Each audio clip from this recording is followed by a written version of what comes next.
presented by विदेशी लाल entertainment. बोला छठी मैया की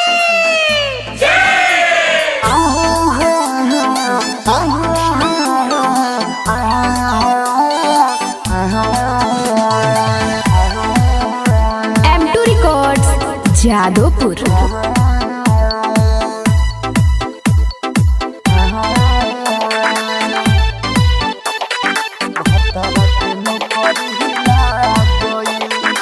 ऐसन कृपा कोइलू छठी माई भतारा के नौकरी हिला गइल।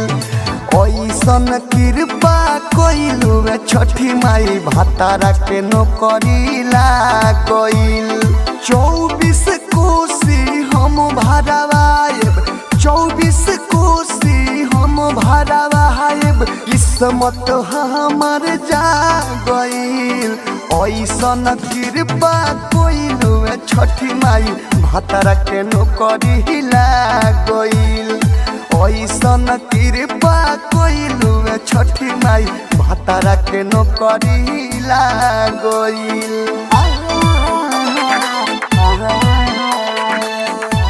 presented by विदेशी लाल एंटरटेनमेंट।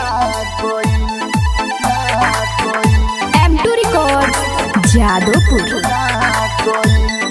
अपना चरह पर हम लौंडा के नच नचावा है।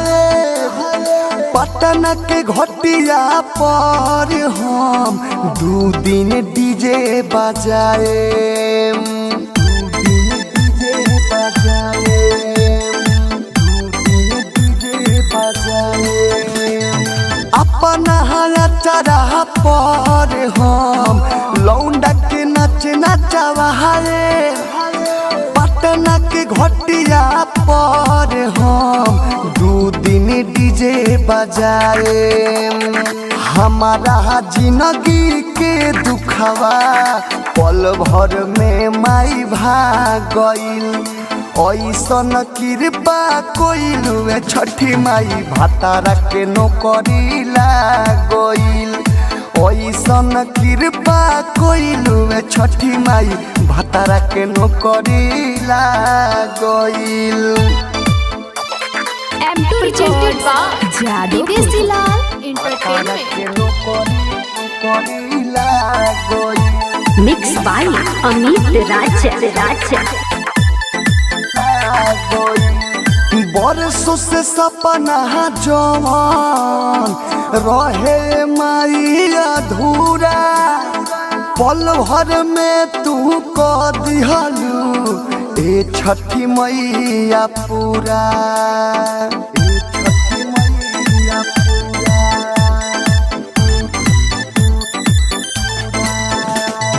बरसों से जवान सपना रहे माई अधूरा, पल भर में तू आके कह दिहलू हो पूरा। है विदेशी लाल यादव जी हर जगह पोस्टर लाग गइल। गई है विदेशी लाल यादव जी हर जगह पोस्टर लाग गइल। ऐसन कृपा कोइलू छठी माई भतारा के किस्मत जा गइल। 24 कोसी हम भरवाएब, 24 कोसी हम भरवाएब, किस्मत हमर जा गइल। ऐसन कृपा कोइलू छठी माई भतारा के नौकरी हिला गइल। ऐसन कृपा कोइलू छठी माई भतारा के नौकरी हिला गइल।